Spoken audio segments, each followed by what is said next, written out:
Sign and perspective, you're right here at the right place for Ohio State football talk, the Big Ten, the nation, and a knock or two against the maize and blue. Not necessarily from me, of course. We talk Ohio State football now for a 146th consecutive time, thanks to these two, and of course, Tony Gerdeman, who's off and not able to join us right now. But of course, we got Steve Hellwagon, Bucknuts 247 Sports, and Kevin Noon from Buckeye Scoop.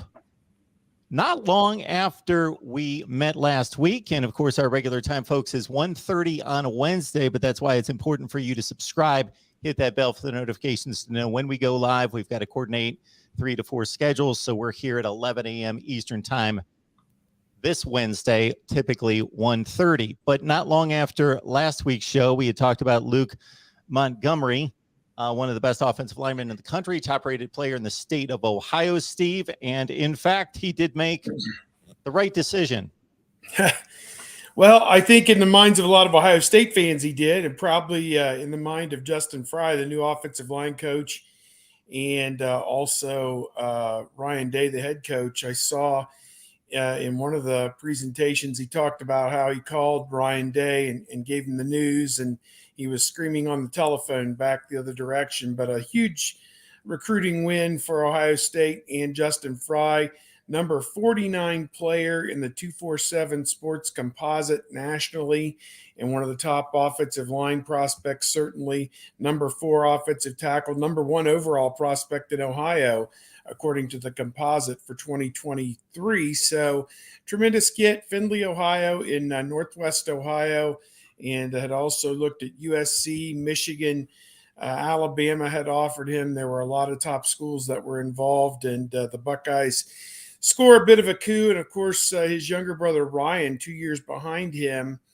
is currently, I think, a freshman, and would be, I guess, in the 2025 class in Ohio State and Michigan. Some other schools already kind of looking after him as well. So getting in on the ground floor with a very talented family. It sounds like the Fighting Montgomerys out of Findlay, Ohio. I know Kevin was at the announcement and probably came away with a lot more of the local flavor, I guess, of what it was all about.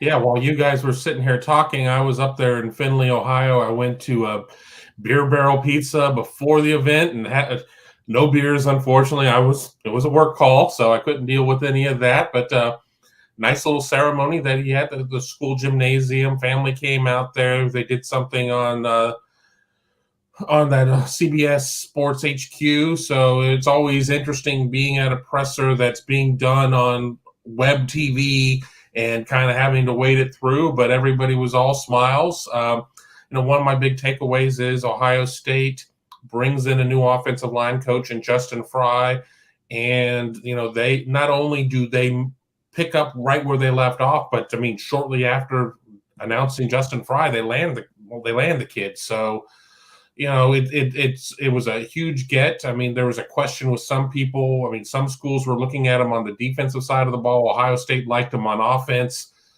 Luke told us after the event that with playing on the offensive side of the ball last year, that's the most fun he's had playing football. Really enjoys it. So I think it's a huge get for Ohio State. It's just going to be really good. Joins Joshua Padilla on the offensive line class. Ohio State looking to take 4 on the line at this point, so we'll kind of see what happens, whether or not they go out of state with somebody like Peyton Kirkland out of Orlando, Florida. There's some in-state guys as well. It'll be interesting to see how all that shakes out. Folks, this is especially the day to leave your comments and questions there in the live chat. We've got Kevin for a half hour, probably about 20 or 22 minutes at this point, so we will get to as many questions and comments as possible. Kevin, we want to hit you up on this. Cleveland Glenville. Obviously, if you love Ohio State football and you know anything about recruiting, that name should stand out to you as a source of great Ohio State players throughout the decades. I'm looking at a YouTube video from this place called Buckeyes Scoop. 2024 defensive back Bryce West puts on a show. Tell us about that. Yeah, exactly. And I saw David Greenshield in the comments asking about Glenville as well. And guess what? Glenville's back. They have kids. Ted Ginn Sr. had a chance to cut it up with him a little bit there. I mean, he had a bus full of kids. 24 Bryce West, 2024. I think he's going to be really good. I mean, aggressive. He's got a physicalness to him. They also have a 2023 linebacker, Arvell Reese, who I liked a lot. He could probably fit that Leo role. West, as I said, has an offer. Reese doesn't at this point, but Ohio State certainly has been keeping an eye on Reese. Ohio State has not misplaced Ted Ginn Sr.'s number. They're going to be well aware of these kids that are in the Tar-Blooded program. It was just really good to see that Glenville crew out there once again. Ohio State hasn't taken a Glenville product since the Marshawn Lattimore, Marcellus Jones, Eric Smith class. So it has been a minute. I mean, Marshawn's obviously still getting it done in the in the NFL. Marcellus Jones was at the event. He's coaching now. He's coaching. He came up to me and we talked for a while. But Glenville certainly has some kids, and colleges are taking notice. I had the opportunity to put up a nice clip reel of some of the work that Bryce West was able to do out there. He's going to be a name to keep an eye on. 24 still feels like a real long ways away, because it is, but I don't do crystal balls or anything like that. But if I did, I'm putting in my crystal ball right now that Bryce West, as long as he takes care of what he needs to both on and off the field, he'll be a Buckeye. There you go. I agree with Kevin. Glenville for all those years was good for one or two Ohio State signees almost every year. And just like a lot of things, sometimes things go by the wayside, and that's just kind of the way things happen. But again, I think if that program can get back to contributing a player every now and then, it's just kind of endemic of the state of Ohio. I mean, it just there are reasons why the talent level hasn't been quite as high maybe as it used to be, but Ohio needs to get back to producing that high-end talent. And I think that's when Ohio State's obviously had its best teams, is when Ohio has produced that great talent, and the Buckeyes are able to take advantage of it. Best of the Midwest, Kevin, tell us a little bit about that. Where are these players coming from, roughly how many, et cetera?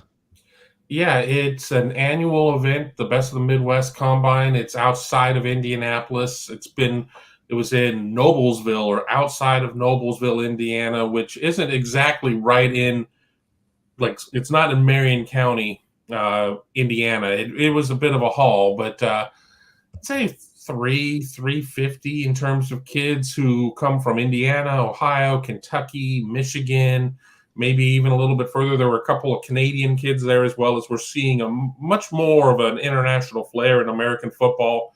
More and more Canadian players are picking up the game and going to events like this. And, it differs from year to year. I mean, we've been to some years where we've seen 15, 20, 25 high Division 1A type kids. We've been some years where there haven't been as many. We're going to need a little bit of time and distance to kind of see what's there from this class. But, there were some good looking kids there. I'll say that, and I'll be very interested, but it's a great event. It's one of the first events, especially in this region.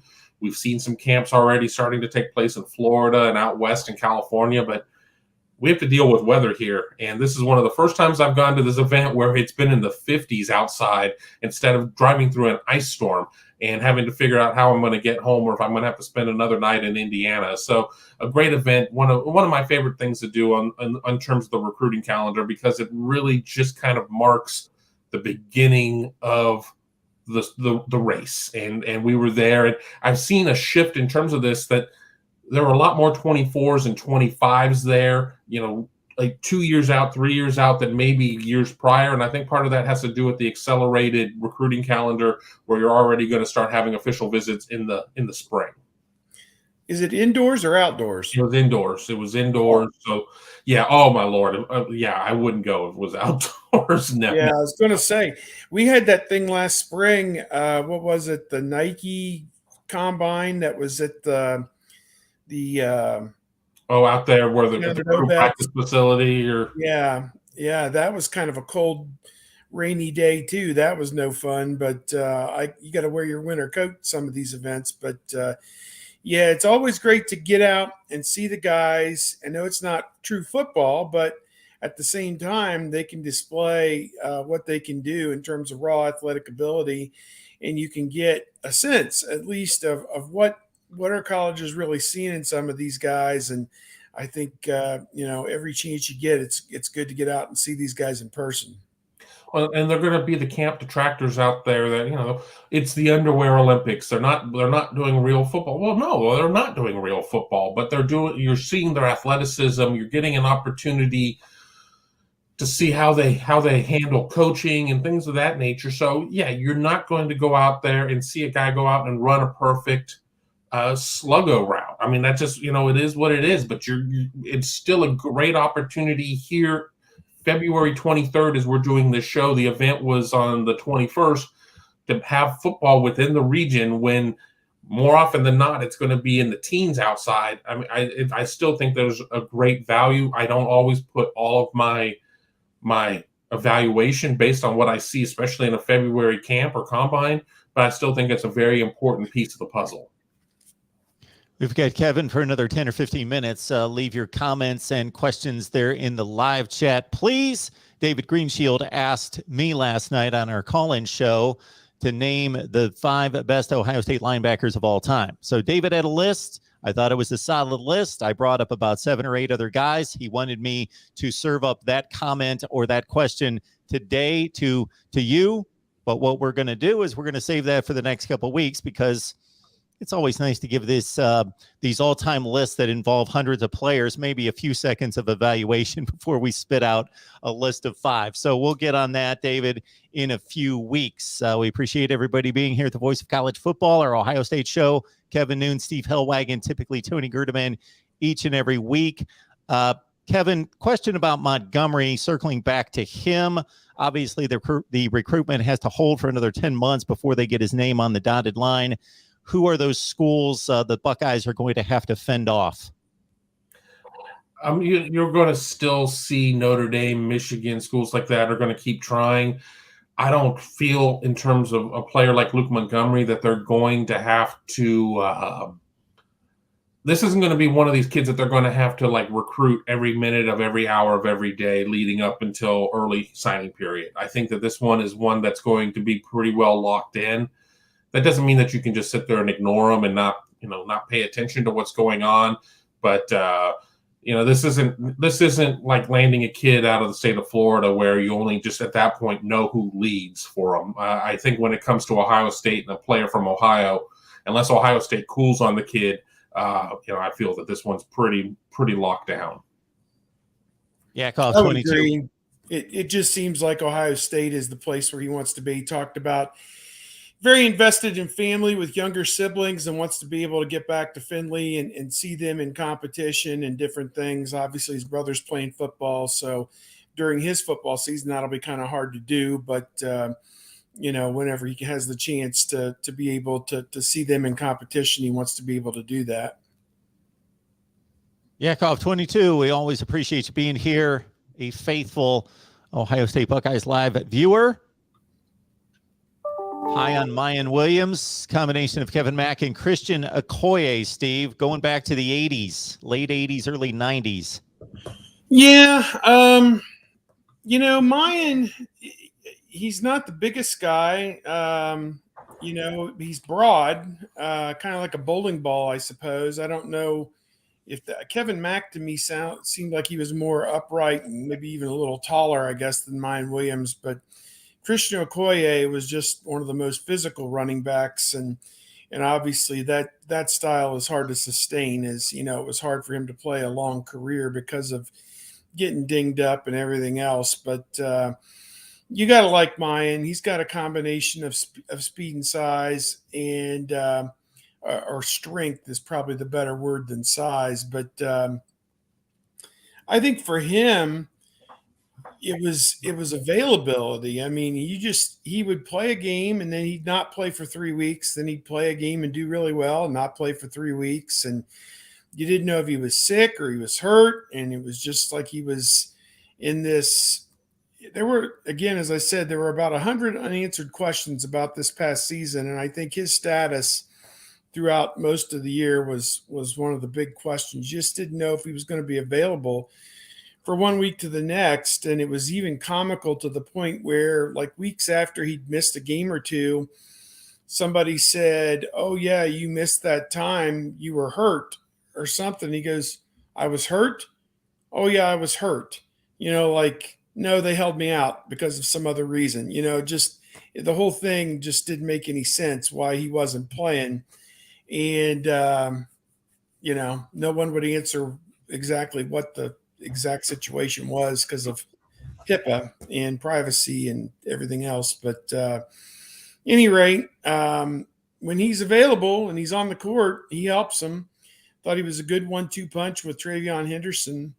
And he got the season rolling with that touchdown run against Minnesota to start the year back in early September. That was pretty awesome, the run that he had then, and kind of give you a taste of what was to come with him. And at times we saw it, and then, as I said, you go 3 weeks and not see a play. So again, only Tony Alford, Ryan Day, and Mayan Williams know the real story. So guess just have to roll with it on that one. We're going to take advantage of Kevin while we've got him for the next 10 minutes or so on the recruiting trail. Rick Bricky spits out a ton of names here, Kevin, so you can go with whomever stands out to you. 23 class wish list. Number 1, Richard Young. Number 2, McLean. Number 3, Hicks. Number 4, Tate. Number 5, Ennis. Harris, maybe. D. Moore out of Michigan, just to keep him away from Michigan. Who stands out to you? Do you have a particular storyline on? Yeah, Richard Young, I really see being an Ohio State-Alabama battle. UGA's in there as well. I mean, you never want to discount Florida schools, for a player. He's from the Gulf Coast, Lehigh Acres, near Fort Myers, I believe. I like Ohio State's chances there, especially with Tony Alford. Tony Alford recruits Florida for the Buckeyes, and then with him also being the position coach, I like that. Then you sit there and you go to Cormani McLean, a cornerback out of Lakeland, Florida. Yeah, I mean, I think Ohio State's in the mix, but once again, where Richard Young I don't necessarily put as a Florida kid in terms of how Florida recruiting goes. Cormani McLean I do put in terms of as a Florida kid, so we don't know really at this point. I'll jump to number 4, Cardell Tate. He's somebody I would have expected to be committed by now, to be quite honest. Notre Dame is really giving him a lot to think about. I know he's got some other visits there. I like Tate to be part of the class. Number 5, Brandon Ennis. Really like him too. When he decommitted from Oklahoma, you have to wonder if he's going to go out to USC to follow Lincoln Riley or not. I think that seems to be a little far away. I think Ohio State's about as far away as he would go, so why not? And last name I'll jump on, Dante Moore out of Michigan. I understand the reasoning, Rick, of wanting to get him so Michigan doesn't get him. Well, I'll tell you where I don't think he's going to go, and that's going to be Ohio State. So I think 23 quarterback recruiting is going to be really interesting based on what they have now, with them having Kyle McCord, with them having Devin Brown, and then what potentially 24 with Davis and what 25 could look like with Montgomery. 23 could end up being a year where they just need to get somebody who might not be one of those top 25 national overall type of players. I think it's a lot that could scare off somebody. And I'm not saying that's necessarily the case with Dante Moore. I don't have a feeling like he's going to end up at Ohio State. Where can people catch him, Kevin? Yeah, you can get me on Twitter at Kevin_Noon. You can also get me at BuckeyesScoop.com. I do my Big Me kickoff show. I did not do one last week. I feel terrible about it. I probably will record one tomorrow. Maybe I'll even do a live show. You can find that over at YouTube, or you can get me on Spreaker, Spotify, Apple Podcasts, all of those good podcasting outlets. Kevin, you jump out whenever you need to. Absolutely.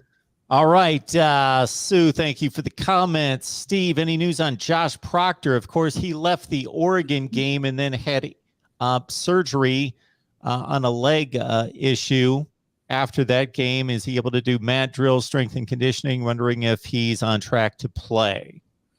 Yeah, I think he'll be okay by the fall. I would tend to doubt that he's heavily involved in doing a lot of high impact stuff right now. Probably still going through his rehab process, and probably will be on the field, probably in some non-contact stuff I would look for in the spring. There's no urgency for him to injure himself or re-injure himself this spring, but bringing him along slowly. And the people that we talked to back along the time of the Rose Bowl were very excited about his progress. And I know that was a little more than a month ago or almost 2 months ago, but a lot of people excited that he'll be back with this team and probably playing an important role. I think the secondary is going to be a strength of this team, and he's got a chance to be a big part of that, I think, in 2022. Even with the new coaches, I think it's going to be hard for them to ignore what he can do and what he can bring to the table if he's healthy. So the short answer is no. I don't think he's doing a whole heck of a lot right now, but I think that by the fall he'll be back in the fold. Exactly. I had just done a show earlier today, and we talked about him. I expect him to go through a lot of mental reps, some stuff off to the side. I wouldn't expect to see him doing a lot of stuff during the spring. While, Steve, Mark, and myself, none of us are doctors. None of us are privy to any of the medical information. We kind of know injuries like that take a certain time frame, which would probably exclude him from doing anything really physical in terms of certainly winter, definitely spring, in my opinion. He would probably be part of that 2,000 reps club anyway, so it's not like he would be asked to do a lot of physical stuff for the sake of his own development. He's going to need to do some stuff after this long layoff because of the injury in terms of getting back into football shape. But I think a lot of that stuff's going to be toward the end of the summer, if we're being completely honest.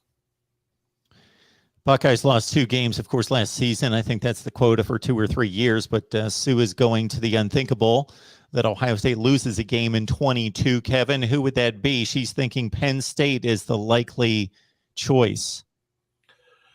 I'm going to throw out something really unpopular, except for maybe D-Rock Irish may like this one. I think that if you're going to get the Buckeyes, you got to get them early. I think that if Ohio State's going to trip up, it would be week 1. I think by the time that the defense kind of finds itself and this fully operational battle station on offense is blowing up Alderaan in terms of that side of the ball, I don't think anybody's going to be getting near them toward the end of the season. I think that the biggest chance of them stumbling would be coming out of the gates. A lot of new coaches in new places. While they're returning a lot, do they come in overconfident? Do they come in, hey, we can do all this on offense. The defense is all going to come together. And that's not me predicting that Notre Dame is going to beat Ohio State, but I think that if I had to put the most losable game, right here talking about it at the end of February 2022, I would say Notre Dame. You're on mute, Steve. You're muted.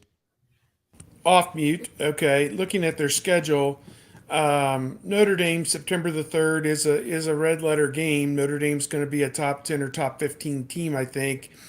Wisconsin at home. October 8 at Michigan State is kind of interesting. I'm not sure exactly what all Mel Tucker's going to have back.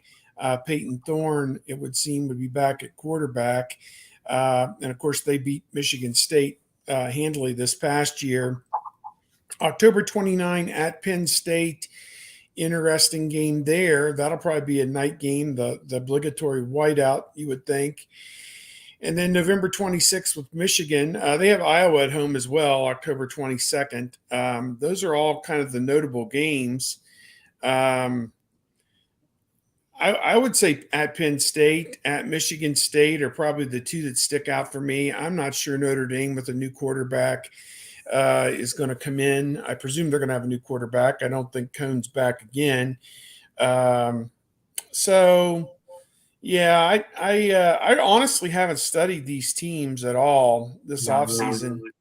And I guess I probably need to start, putting together my offseason survey of what everybody's going to look like in 2022 now that we know who's gone pro and all that. But to my way of thinking, I mean, if they're going to lose I would tend to doubt it's going to happen at Ohio State. I would think it would be one of the road games is what I would probably envision. Tyler Buckner is the guy at Notre Dame, most likely going to be the starting quarterback. Drew Pine is his backup that played a little bit last year. Kevin, we appreciate you being here as always. See you next week. Absolutely. See you guys. Then there were two, Steve. Yep, just you and I. Steve and I used to do a ton of segments like this, so we're good to go. Definitely. Someone in the chat is concerned with all the recruiting prowess about replacing this offensive line and recruiting at the offensive line spot. Obviously, Luke Montgomery is a good get, but he's in 2023. Your thoughts about Ryan Day and staff up front? Well, they've got bodies. They've got depth. They've got bodies. Is it quality depth? I guess we'll find out. They lost two starters, Nicholas Petit-Frere and Thayer Munford. They've got three starters back with Luke Whippler at center, Pierce Johnson at guard, probably moving to tackle, and DeJuan Jones back at tackle. Then you've got Matthew Jones, who played quite a bit, figures to move in at guard. Donovan Jackson, who had a pretty good freshman year as a backup and also used as kind of a blocking back at times. They put number 41 on him when they'd move him to the backfield. Those two guys, and also Harry Miller, you have the prospect of him coming back essentially off of what I guess you'd call an injury season, a redshirt season. I don't think he played enough games to lose a year of eligibility. So I think he would be maybe a sophomore or junior eligibility still. I don't have the roster in front of me, but they got some other guys. Josh Fryer is a guy, very promising guy coming back. So they've got bodies. It's just, does it develop into quality and quality depth and these kind of things? Can they absorb an injury to somebody if it happens? I think they're pretty strong 6 or 7 deep, but are they a full 10-man deep? That's a deep question. Does Harry Miller push Luke Whippler to play center this coming year, as Miller was kind of penciled in to be the center in 2021 before all of his injuries kind of cost him the season? So, you look at it, and I just think that it's going to come together. I don't worry about it too much. Justin Fry's got a great reputation as an offensive line coach, and they're going to take this line into a new direction. And whether that's zone blocking or a different type of scheme, however they want to do it, whatever they want to do, I figure that he and Ryan Day and Kevin Wilson will be in lockstep on whatever it is they want to do.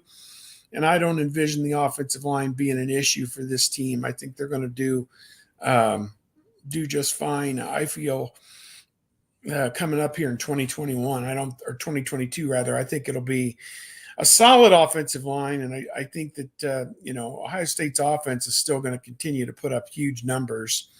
And, the biggest issue is being able to run the football when you want to run the football, get those 3 or 4 or 5 tough yards when you want to get them. That's what Ohio State's got to get back to being able to do against the best teams.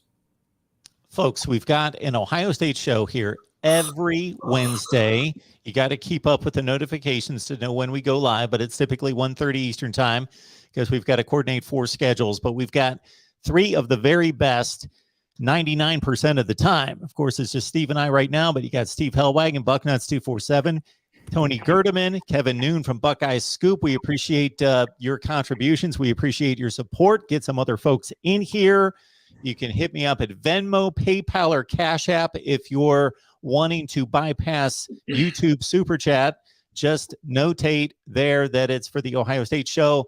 But otherwise, we've got the Super Chat available to all of you. We want to keep this show going 146 weeks strong. But Steve, Tony, Kevin give up their time each and every week. So please appreciate that. Also, keep in mind, we've got a Discord that we just started this Tuesday. And Ohio State football fans, we've got a Big Ten channel there. Just go to Patreon and sign up for our Discord conversation. We've got like 20 people signed up just in a few hours. And we will keep growing and growing there for Ohio State football talk and college football talk across the board. I don't necessarily know, Steve, if this question matters. I've lost track of it here, but I'll find it. From David Greenshield concerning the defensive end starting rotation. Because of the rotation, I don't know that it necessarily matters who starts between Zach Harrison, Jack Sawyer, and JT Tuiomoloau. Your thoughts about D end? Well, I think it'll be a case where maybe they rotate the starters all season long, and whoever performs the best in practice in a given week will get to start the game. And I think that's the way Larry Johnson has consistently conducted his business in his time at Ohio State. If you don't have a good week of practice, or if you've been held back because of an injury or something, somebody else is going to start. And he hasn't hesitated to start people ahead of Haskell Garrett or anybody else on that defensive line when it was necessary. So I look at it. I don't worry about it when Larry Johnson's in charge of it, other than they do need to get more production out of the defensive line than they had last year. They need to impact the quarterback and come up with ways, obviously, just to stop the opposing team when they want to run the football. I think that was a major issue against Oregon, against Michigan. Those two games in particular, they just struggled when it was time to get those teams stopped. So to my way of thinking, they're going to be fine. I don't worry about who starts in the game. It's who makes the game-changing plays that are really the more important question. And unfortunately, last year, there just weren't very many of them by that defensive line to where you'd say Ohio State had a true a great defensive line. It really wasn't. So they need to get back to dictating things to the opposing offense with the play of the Ohio State defensive line. And if they do that, then that's going to be a huge thing, I think, for Ohio State. Good to see you, Sue. Sue was asking about Tyleik Williams, who played in 9 games. He totaled 16 tackles, 6.5 tackles for loss, and 5 sacks, and about his development and readiness to start possibly this fall.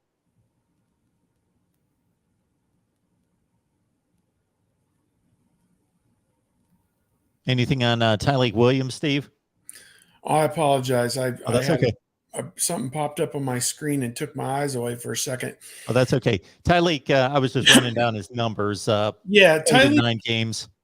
Yeah, Tyleik, the again, one of the 100 questions from 2021 that will never go answered is what happened to him. He got into a couple games at midseason, had a couple sacks, and then went in the witness protection program for 3 weeks and was never seen from. And again, Larry Johnson has his methods, has his reasons, and it could be an off-the-field issue, could be a practice issue that Tyleik wasn't working hard in practice. I don't know. Maybe he was banged up. We don't know. No one would tell us. We asked it any number of different ways. What happened to Tyleik Williams after he, made those great plays in those 2 midseason games? And he just wasn't available, didn't play, had his reps didn't increase to what you would think they would after playing the way that he did. So having said that, I think now coming back in his second year, he has to be looked at as a leader on the defensive line. I think it's time for him to be moved up into the production line, certainly, and be considered one of the top 2 or 3 defensive tackles on this team. Haskell Garrett's not there anymore. Antoine Jackson is not there anymore. Teron Vincent is still there, and I think he'll play, obviously. But, I think Tyleik Williams, his time has come. Michael Hall, his time has come as well.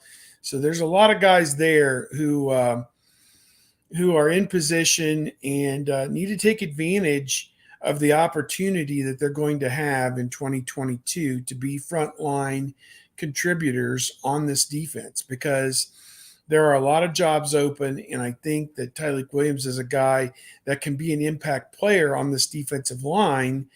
He's got the size, he's got the strength, he can make plays, he can get off blocks, He can gum up the gaps. He can stop the run. He can collapse a pocket. He can do everything you want a defensive tackle to do. It's just he's got to do it on a consistent basis, game in and game out, series after series, and play at that level that Larry Johnson is expecting his frontline guys to play at all times. And perhaps that was his issue, that he would flash a play here or there, but just was not the kind of consistent force that Larry Johnson was looking for. So, again, I don't have the answer for it. I expect his role to increase, and I think he's ready for it. And again, with a great offseason of development, there's no reason why that guy can't be in the running for an all Big Ten position, going into a sophomore year. I mean, there's no reason. The few games that we saw him play, the few plays that we saw him play, he appeared to be a difference maker to me. And maybe the only thing holding him back is himself, is the only thing I can surmise.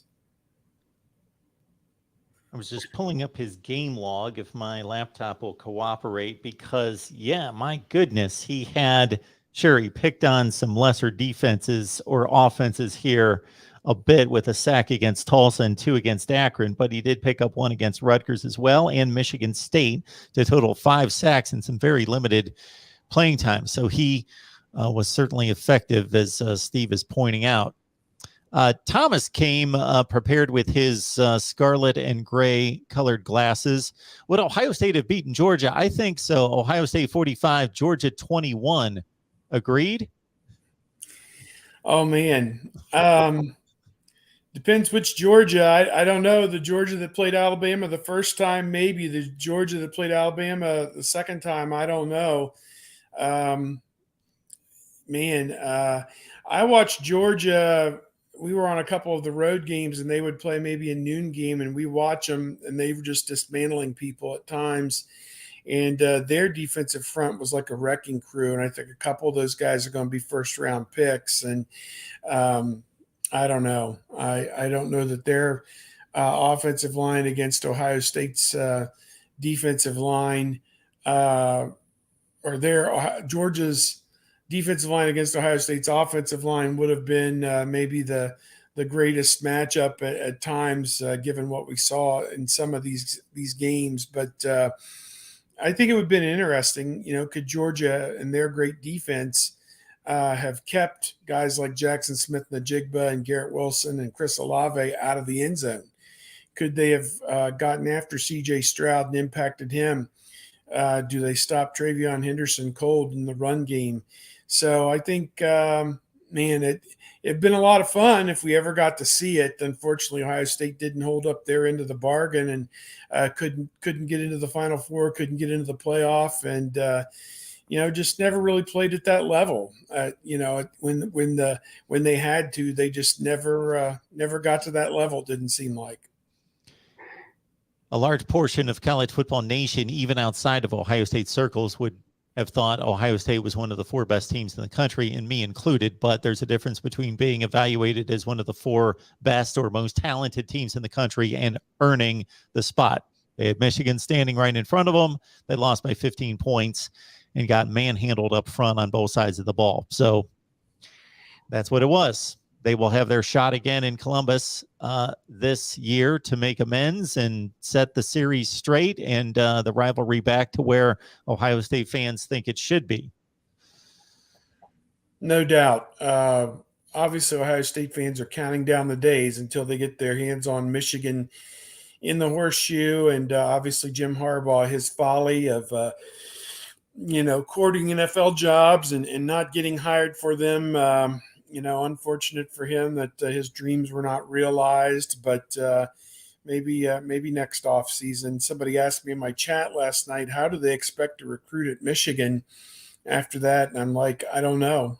I don't know how you recruit after that. I don't know how high school kids and their parents who have any kind of understanding of this whole process can look at his flirtation with some NFL jobs and not see that he doesn't want to be the head coach at Michigan anymore and is kind of stuck there because he doesn't have another job right now. So I guess we'll have to wait and see what happens there. But, if you sign up to play at Michigan right now, you are going into it with both eyes open, understanding that he may not be your coach for the full 4 years that you're at Michigan. And, if people are okay with that and just want to wear the winged helmet and sing Hail to the Victors and all that, then so be it. That's where they want to be.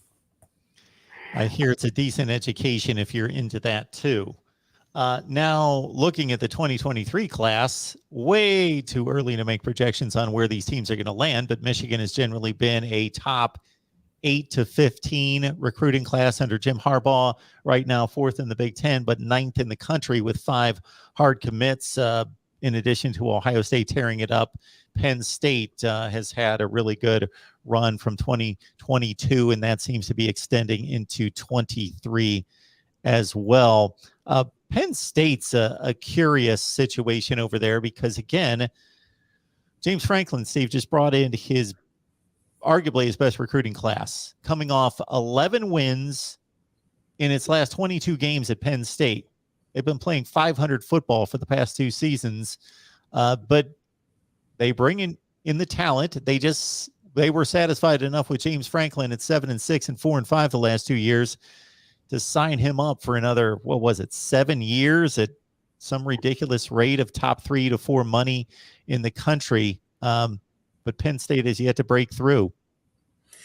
Yeah, he's their guy. They have hitched their wagon to him. And after the last 3 or 4 years of hearing about how one school after another was going to poach him, they backed up the Brinks truck and put a stop to all that and have signed him long-term. And he is them and they are him. And, for him, he does have the one win over Ohio State in 2016, which is now going on 6 years ago. And Ohio State has become this impediment to him getting his team to where he wants it to be and to win Big Ten championships again and get into the playoff, which Penn State never has. And maybe this class is one that can help him get closer to that, I suppose. I just think Ohio State is still kind of this mountain that they're going to have a hard time scaling or getting over. They did get Drew Aller, the quarterback from up in the Cleveland area, reputed as one of the top quarterbacks in the country. And Ohio State never really made a move for him, obviously, because they had Quinn Ewers in the fold. And then when he dumped out, they had Devin Brown. So, those two guys will be kind of on a similar career path, both coming in as freshmen with a guy in front of them to be the starter this year. And they'll work behind those guys, and then they'll have a chance to prove and maybe take the job in 2023, I suppose, to take over as the starters, Brown and Aller. And, of course, Ohio State also has Kyle McCord. So, I think Aller and his development and where he goes as a football player is kind of tied to how great Penn State can be here in the next several years, because he is, in many regards, their big hope for the years to come. So, again, they've recruited well at Penn State, as you said, consistently top 10, top 15 classes, and yet, Ohio State consistently top 5 classes have been just almost too much for them to overcome at times. So, we'll see how it goes. Again, they have one of the great home field advantages in football. And, again, how do you explain them losing at home to Illinois this past year in 8 overtimes or whatever that absurd game was that they played? You can't lose a game like that. So obviously Clifford got injured and struggled at times at midseason, and that was a big part of it. But you can't go through those long stretches like that and not have a quality offense, which obviously that was what held that team back at times this past year. Yeah, you mentioned the term great in talking about Penn State's future. James Franklin famously made a comment about, after one of the 2 one-point losses in back-to-back years, one at home, one on the road, 39-38, 27-26, that Penn State was merely great. Ohio State was elite. We need to get to an elite level. We're just great. I don't know that he may need to readjust his bar and his perception of that bar after 11-11 the last 2 years. Yeah, they recruit tremendous talent, but they haven't played it out on the field after some really good seasons, reaching BCS level bowl games, major bowl games, New Year's Six bowl games, the previous, 2016, 17, and 18, actually 19, Cotton Rose and a Fiesta Bowl in there, but not getting to the Big Ten championship game after 2016. Got our guy here, R.W. Tyndall, taking his shots at Ohio State, who thinks that this is less of a program now than it was under Urban Meyer. Can you tell the difference, Steve? Less of a program. I don't know what that comment really means or is directed to. I think they've got some definite team building that they have to work on. When you bring in 4 new assistant coaches, 4 of your position groups are basically starting over with new position coaches. So you have to build that trust. And so basically almost half the players lost their position coach, and so is there still that collegiality to it? Is it still that brotherhood? Is that still that thing that you look at and you have that type of bond? I don't know if that's what he means, that those interpersonal bonds maybe aren't there to where it was such a cohesive 85, 110 man unit as maybe it was, but I don't sense that. I think,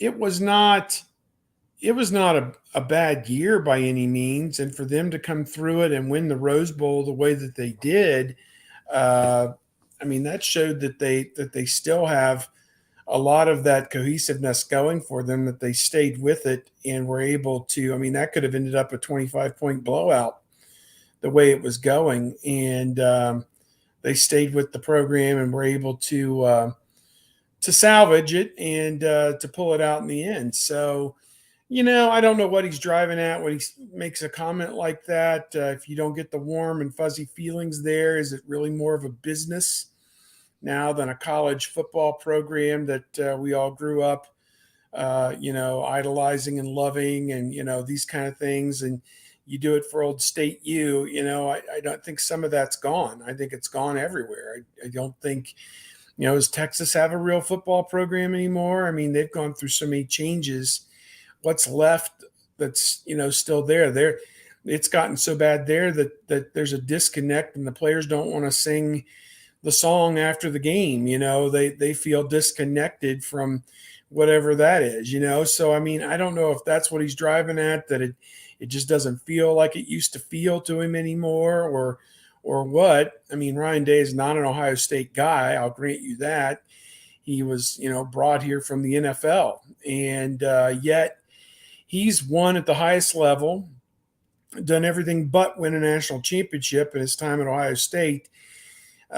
So again, I like the path that they're on. I would agree that there is some coming together that needs to happen this year. I think that obviously with so many new coaches, they need to assimilate to what Ohio State's been all about. And Ohio State needs to grow and adapt to what's going to work in the year 2022. So I think it's a little bit of give and take on both sides. And, I understand how people can feel that it's not as good as it used to be, or doesn't feel, maybe as college-y as it used to, or whatever. It's kind of a minor league for the pros right now, as opposed to being what we all remember as being about college football. But at the same time, I think the mission hasn't strayed too much from what it's always been. And I think that, they're going to be just fine going into 2022. And I think the spring is going to be very important. It's going to be a time of learning and accepting and listening and growing. And I think that we're seeing a lot of that right now.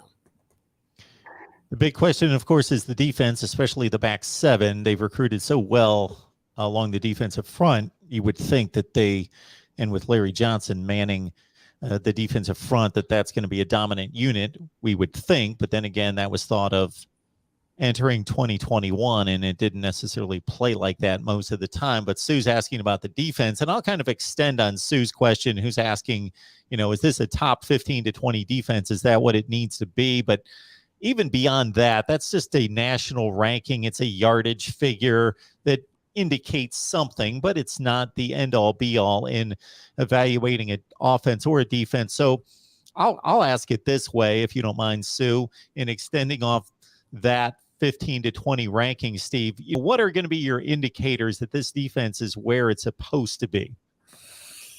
Oh, that's a great question. And I think, you make a good point. The ranking means one thing, top 15 or 20, but, you don't win games based on the ranking of your unit. You win games by creating turnovers, getting off the field on third down, stopping the run, and impacting the opposing quarterback. So those are all the things that I think when you get into opening game against Notre Dame, those are the 3 or 4 things that you're really, really looking at.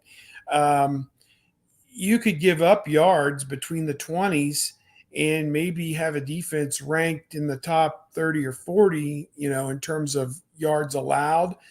But if your defense is outstanding in the red zone and can keep teams out of the end zone and force them to settle for field goals, or give up yards and get some important takeaways at key moments, then you still have an effective defense and you can still win games. So I think there is some push-pull there to that. But I know what she's basically asking is this going to be a respectable defense? Is this going to be a championship caliber defense? Is this going to be a defense that you can contend for a national championship with? And the rankings are endemic of a team. It's hard to win a national championship with a defense ranked in the 70s or 80s, I would think, just because you're going to give up too many yards, too many points, to not get off the field on third down, and all these other metrics that we use to measure it. But those are the things I think about. Can you stop the run and put the opposing team in bad down and distance situations to where then you make them more prone to turn the ball over, more prone to go 3 and out, those kind of things, and flip the field position. When you get a quick 3 and out and you take over on your own 30 or 40 yard line, you can quickly flip the field position. And that to me means so much more in a 60-minute game. You have got to win the battle of field position. If you're constantly taking over on your own 10-yard line or your own 20-yard line because you've allowed yards and they've punted it and pinned you back, then it makes it so much more difficult to score points, obviously. So, again, like Jim Tressel said, everything is part of everything, in his whole mantra of playing complementary football, that the special teams beget the defense, which beget the special teams, which begets the offense, which begets. And so, it's a 60-minute game, as we saw in the Rose Bowl. They finally played complementary defense in the second half, and the complementary offense came through and scored some points, and they won the game. And the kicked a field goal on special teams at the end to win the game. So to me, she raises a great question. I think the potential is there to be very good on defense. I think that they can do some things to turn this around very quickly through player development, improved schemes. I think that, and just by osmosis, let's throw out Cody Simon, a linebacker. Let's throw out Steel Chambers. Let's throw out the safety, Bryson Shaw, who played quite a bit. Those 3 guys in particular played football with a number of plays per game at a level they had never played at the college level before. I mean, they probably played, 80 to 90% of the plays on defense when they were in high school, but never in college until this season. Well, just by being in the program and gaining 5 or 10 pounds and taking a a few hundredths of a second off their 40 time or whatever it might be, or improving their bench or whatever it might be, they're going to be bigger, stronger, faster X's and O's coming back to play as part of that defense this year. And it's something that you see a lot of times, is that guys are obviously going to play their best football in their junior and their senior year if they go through the program and development. So just by osmosis. We talk college football. We talk Ohio State football on Discord. You can join us on Patreon. Just go to Patreon, search MarkRogersTV, sign up for Discord, and we will send you a link that will get you into our private chats. We've got 10 channels there right now.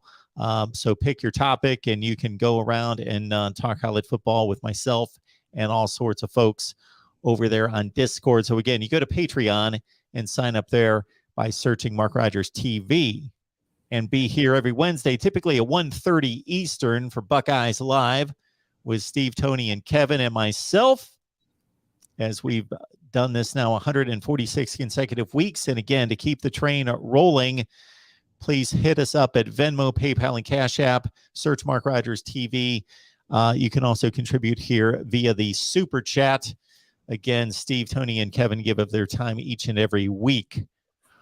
All right, Steve, we appreciate you hanging out and making this thing work today in the absence of Tony, and we hope Tony's fine, and Kevin as well. Yep, glad we were able to do it. My plan right now is to go to Illinois tomorrow if there's not a bad winter storm, and just take it from there. Ohio State and Illinois basketball tomorrow. We'll have spring football starting up. Probably March 7th or 8th will be the first day. They usually practice for a week, then there's spring break the following week, and then they practice for, I believe, 4 more weeks leading up to the spring game, which I think, as I look at my calendar here, is April 16th, which I think might be the Easter weekend this year. So at any rate, I think that's when their spring game is scheduled for. I was asked in my chat if they'll have open practices or anything like that, and I tend to doubt it with COVID that they'll have extra people traipsing around the facility or anything like that. My guess is, we might get to go watch them stretch a few days, but otherwise everything would be confined strictly to the spring game. So, and they're not going to show you a whole lot. CJ Stroud might play a couple of series in a black no contact jersey, and then let the young guys take it from there because they need the work. But it should be a fun spring at Ohio State, and I need to get to work on my pre-spring routine right now, I think. Roger Dodger, thank you so much for encouraging everyone to hit the like button. Please do that on your way out. Keep in mind, everyone, that we typically do this every week in regards to having the most people watching at the end of the show.